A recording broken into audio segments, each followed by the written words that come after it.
Have you, tried talking to Siri? Ayan. Si Alexa. Ayan. Ang chat GPT. Ako, may kausap ako sa kwarto ko, si Alexa. No? When you talk to a machine like this, no? Parang warm and friendly, di ba? Because you get instant answers. It's amazing that you talk to this machine and it will give you the answers that you need, no? And this is technology today, okay? But I think the question is this: when we talk to machine, Siri, Alexa, ChatGPT, the question is this: no, can machines replace human beings? Ano ka ba, makina o tao? Ewan ko. At kung minsan, alam natin na talagang, no, ito isang importanteng usapin ngayon. But Pope Leo the 14th in his message, ang sagot niya, no, never. Machines cannot replace human beings. Ito ang malinaw na mensahe nung kanyang ibinigay na mensahe sa atin, no, ng ating Santo Papa. And I think the occasion of the Radiothon here invites us to go deeper, no?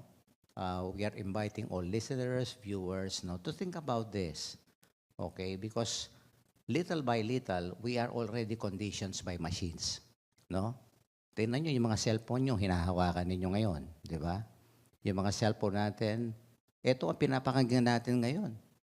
No longer human beings, no? And bakit? Ano ang dahilan?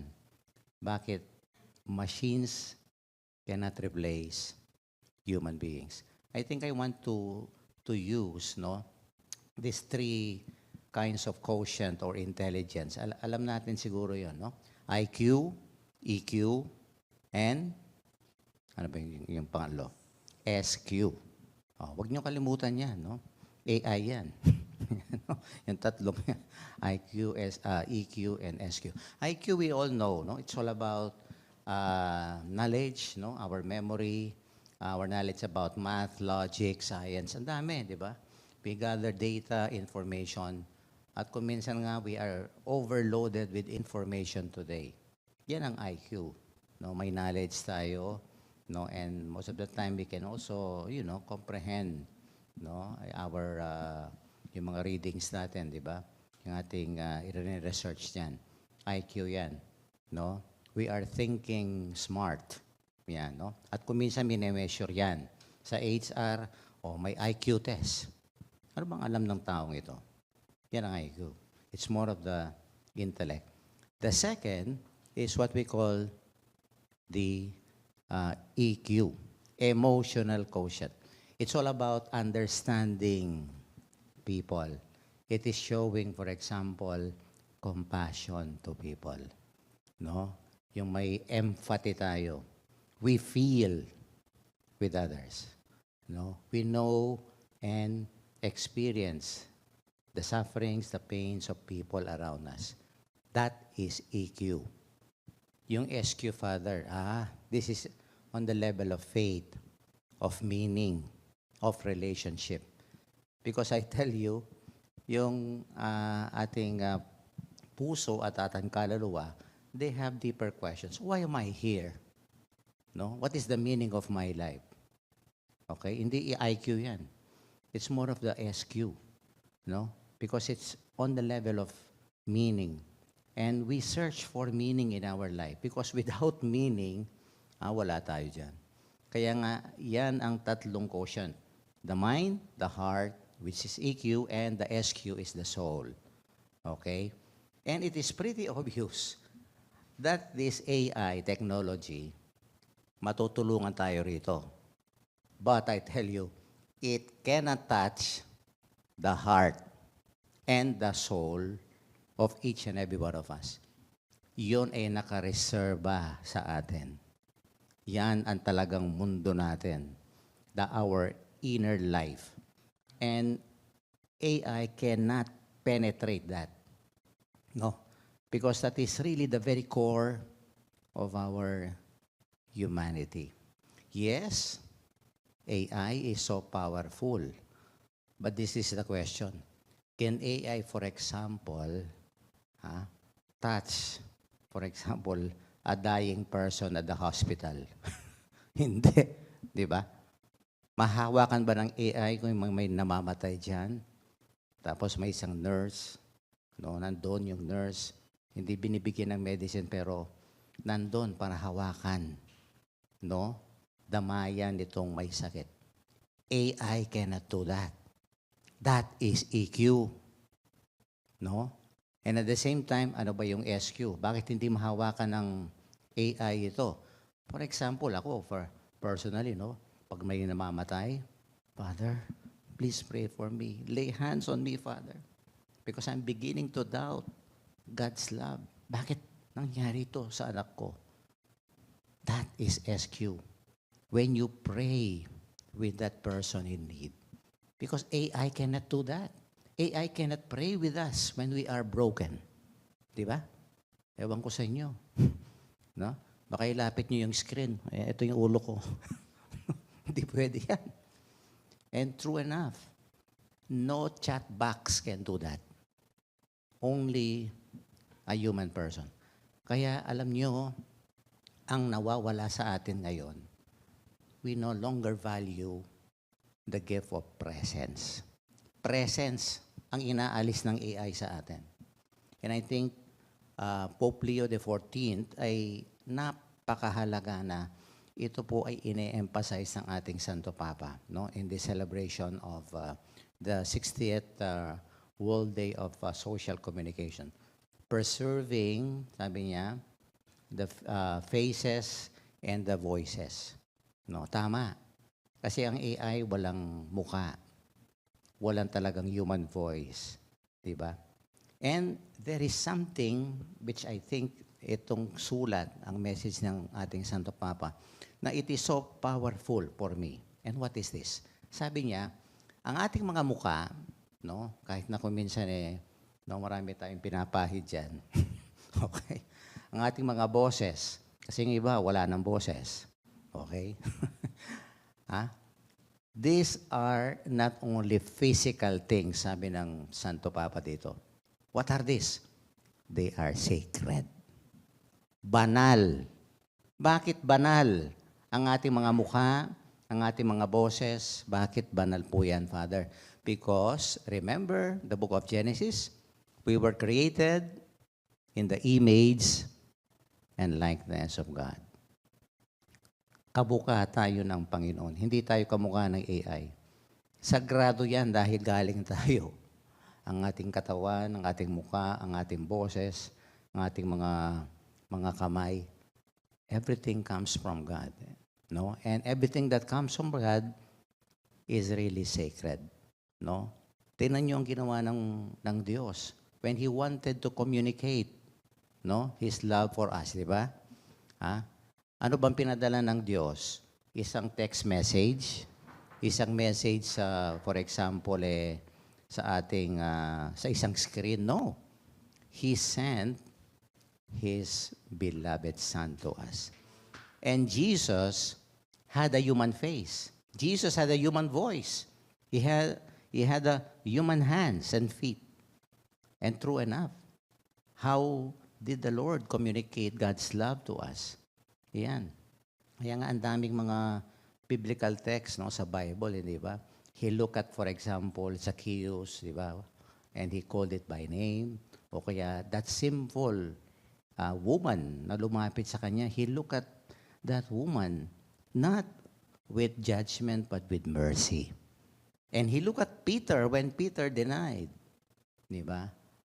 Ano ba, kinondemn si Peter? No? Hindi.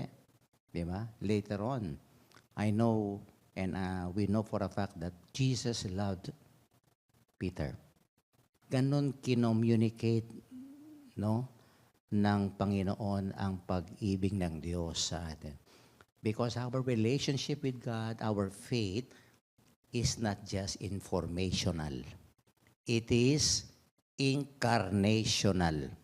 Nagkatawang tao ang Diyos. At kung minsan, yan ang nakakalimutan natin ngayon.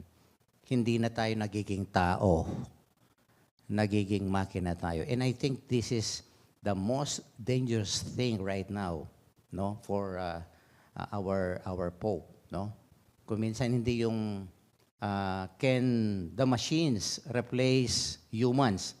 I think for me, that is not the most dangerous things. Ang pinaka delikado ngayon, no? When humans, they act as if they are machines. Yan ang nangyayari sa atin. Tingnan na lang natin. O, pag kumakain tayo, no? Ito, guilty lahat tayo. Pag kumakain tayo, natitikinan ba tayo? Minsan, nandun yung cellphone natin. Yung maliit na screen na yun, di ba? O, pag nagmi-meeting tayo, ito, guilty lahat tayo. Kuminsan, 50%, nandun sa screen yung ating attention. 50% lang yung narinig natin. No, pag nagpe-preside dyan, di ba? Kuminsan, bawas na yung attention natin. Bawas na yung presence natin. And I tell you, this is something very dangerous. When we act as if we are like machines already. We are being conditioned and enslaved by machines already. Iyan ang sinasabi ng ating Santo Papa na talagang delikado na. Ang presence ang importante. Kaya tingnan nyo, yung mga ibang magulang, no, if you ask them, do you know really your children? Kasi puro trabaho. Sabi nila, nagtatrabaho father eh. Bakit? Nagtatrabaho ka ba para sa sarili mo? Hindi ba para sa anak mo? Hindi mo man alam, halimbawa, kung ano yung pangangailangan ng anak mo. Kung minsan, you no longer spend time, quality time, with your children. Pagkatapos, you expect that your children will love you back? Oh, no. Alam natin, nung mabatang yan, kung sino yung parating nakikita nila, nakakasama nila, no? Kung sino parati, yung nababasa nila, yung nakakasama nila, no? Yung mga AI na yan, o yung ibang tao, doon sila magiging close. Sa'yo, kung minsan hindi magiging close yan. Why? Wala kang presence. Presence is so powerful, I tell you. This is one gift, no, that the Lord gave us in His resurrection. The abiding presence of the Lord through the resurrection. At tingnan niyo yung ating mga readings ngayon. They're all about, no, the first reading, the apostles doing the ministry. Ano ba sila? Nagte-text? Nag-zoom? Hindi. They were there, no? Present physically. They were preaching the Word of God. They were using their voices. They were touching sick people. And even the Lord today in the gospel, no, sabi niya, no, if you ask the Father anything in my name, I will give it to you. Because the Lord wants to be close to us. Yung closeness na yon, can it happen, for example, through a text message? Hindi. Di ba? Love is relational. Yan ang gusto ng Diyos sa atin. No? Incarnational ang ating pananampalataya, not only informational. And I think, ano ba yung challenge para sa atin ngayon? No? Siguro naman, let us recapture the value of presence. Kung minsan hindi mo man matignan yung katabi mo. Bakit? Busy ka nagse-cellphone, no? Kaya nagte-text. No? Kumustahin mo naman. Di ba? Kung minsan nga, eto, no? You want to visit a sick person. Ay, nausan ko niya mo. Okay naman ito. Hindi ba mas maganda kung if you have the time, visit the sick? Yung mga Legion of Mary, no? Saludo ko dyan. Kasi nagbibisit sila. Physical presence is so powerful. AI cannot give that. No? That is what it means to be human. When we are one with people and when we relate to God incarnationally. No? Kaya siguro, ultimately, no, if I will try to summarize and have a challenge to all of us here, let us be the voice of God. Let us be the face of God. Let us preserve Him, no? Kaya nga, ang ganda ng ating theme, preserving faces and voices. Let us preserve our humanity. Hindi tayo mga makina. Hindi tayo technology. No? Tayo ay mga tao na may isip, at hindi lang isip, may puso, at may kaluluwa tayo. Kaya, let this be a beautiful occasion for us, this Radiothon, na sana, as we interview a lot of faces, a lot of voices, this half day of our Radiothon, sana maipakita natin ang mukha ng Diyos, ang boses ng Diyos sa mga taong ito. Because after all, we are all created in the image and likeness of God. Amen.